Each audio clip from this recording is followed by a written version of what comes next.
اور لاسٹ بات، ہماری ارتھ کی روٹیشن اگر چینج بھی ہوئی تو اس سے ارتھ پر صرف کچھ جگہ ہی نقصان ہونے والا ہے.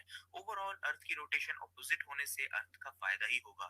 ڈیزرٹ جو ہیں وہ بہت کم ہو جائیں گے، ہواؤں کی ڈائریکشن چینج ہو جائے. جب ہوائیں چینج ہو جائیں گی تو ڈیزرٹس ہرے بھرے ہو جائیں گے اور ہمارے ڈیزرٹس بہت چھوٹے ہو جائیں گے، جس سے ہمارا پلانٹ اور زیادہ گرین ہو جائے گا، ہماری ویجیٹیشن انکریز ہو جائے گی اور زیادہ پیڑ ہوں گے. تو زیادہ پیڑ ہوں گے تو زیادہ آکسیجن ہوگی. تو ان شارٹ پلانٹ کی روٹیشن چینج ہونے سے ہماری ارتھ کو فائدہ زیادہ ہوگا نقصان سے. اور جیسا کہ حدیث میں لکھا ہے کہ سن جو ہے وہ ویسٹ سے نکلے گا تو یہ تو ہو کر کے رہے گا، یہ بات کوئی سائنٹیفک بات نہیں ہے. اور اب آپ میں سے کچھ لوگ یہ کہیں گے کہ اس سب ہونے میں تو بہت ٹائم ہے، ابھی قیامت آنے میں بہت ٹائم ہے. لیکن ایسا نہیں ہے. قرآن کہتا ہے کہ تم اسے بہت دور دیکھتے ہو اور ہم اسے قریب دیکھتے ہیں. I don't think we will survive another 1,000 years. إنهم يرونه بعيدا ونراه قريبا. جی ناظرین، آپ نے سنا کس طریقے سے ابو ذر بھائی نے اس سارے کے سارے آرگیومنٹ کو کہ یہ ویسٹ سے نکلنے کا جو اسلام نے کہا ہے یہ سائنٹیفکلی پاسبل نہیں ہے، ممکن ہی نہیں ہے، اس کو ڈیبنک کیا ہے اور ثابت کیا ہے کہ اگر اس کے اپوزٹ جاتا ہے تو اس کے کیا سارے فائدے ہو سکتے ہیں اور اس پر کیا اثر پڑے گا دنیا کے اوپر. آج کا پروگرام یہاں پر کمپلیٹ ہوتا ہے. جو ہمارا کانٹینٹ تھا ہم نے آپ کے سامنے رکھنا تھا وہ یہ تھا کہ حدیث پر جو یہ اعتراض کیا جاتا ہے کہ یہ ان سائنٹیفک ہے کہ سورج جو ہے وہ سجدہ کرے اور اللہ کا عرش ہے اور وہ اس کے نیچے جاتا ہے، ہم تو دیکھتے نہیں ہیں، اور پھر اگر غروب در غروب اور غروب در غروب رہے اور بعض جگہ پر غروب اور طلوع ہو رہا ہو تو وہ بعض سجدے میں ہی رہے گا. ایک بڑی مزے کی بات شیخ ابن عثیمین کی مجھے یاد آ گئی. شیخ ابن عثیمین سے جب یہ کسی نے پوچھا کہ جناب ملحدین اور عقلاء جو ریشنلسٹ ہیں، تھنکرز ہیں، وہ یہ کہتے ہیں کہ یہ حدیث بالکل بھی ٹھیک ہی نہیں بیٹھتی، کیونکہ اگر سورج غروب ہونے کے بعد سجدہ کرتا ہے تو سورج تو ہر وقت کسی نہ کسی جگہ پر غروب ہوتا جا رہا ہے، کیونکہ جیسے جیسے دنیا کے اوپر سورج سفر کرتا ہے تو وہ علاقوں کے اوپر غروب ہوتا ہوتا ہوتا ہوتا طلوع اگلے علاقوں پر طلوع ہو رہا ہوتا ہے، تو وہ ہر وقت غروب اور طلوع کی کیفیت میں رہ رہا ہے زمین کے اعتبار سے. تو کیا وہ ہمیشہ سجدے میں رہتا ہے؟ تو اس پر شیخ عثیمین نے کہا کوئی بات نہیں، اس کو ہمیشہ سجدے میں رہنے سے کیا مسئلہ ہو سکتا ہے؟ کوئی اعتراض ہے؟ ہو سکتا ہے ہمیشہ سجدے میں رہتا ہو، اس میں اعتراض کیا ہے؟ تو مقصد کہنے کا یہ ہے کہ جس طریقے سے سورج کے سجدے کو لٹرل میننگ کے اندر لیا جاتا ہے، یہی سب سے بڑی بیوقوفی اور غلطی ہے. اس کو قرآن کی آیات سے اور عقل اور سمجھ سے ہم نے آپ کے سامنے رکھ دیا ہے. امید ہے آپ کو یہ ساری چیزیں سمجھ آئی ہوں گی، اور اسی طرح ابو ذر بھائی نے دوسرے ایشو کو بڑے اچھے طریقے سے کلیئر کر دیا کہ وہ بھی ان سائنٹیفک نہیں ہے. اٹس کوائٹ پاسبل کہ سورج sun will rise from the west some day. اسی کے ساتھ عامر حق کو اجازت دیجیے، ملیں گے کسی اور اسکرین میں. جناب بہت شکریہ، اللہ حافظ.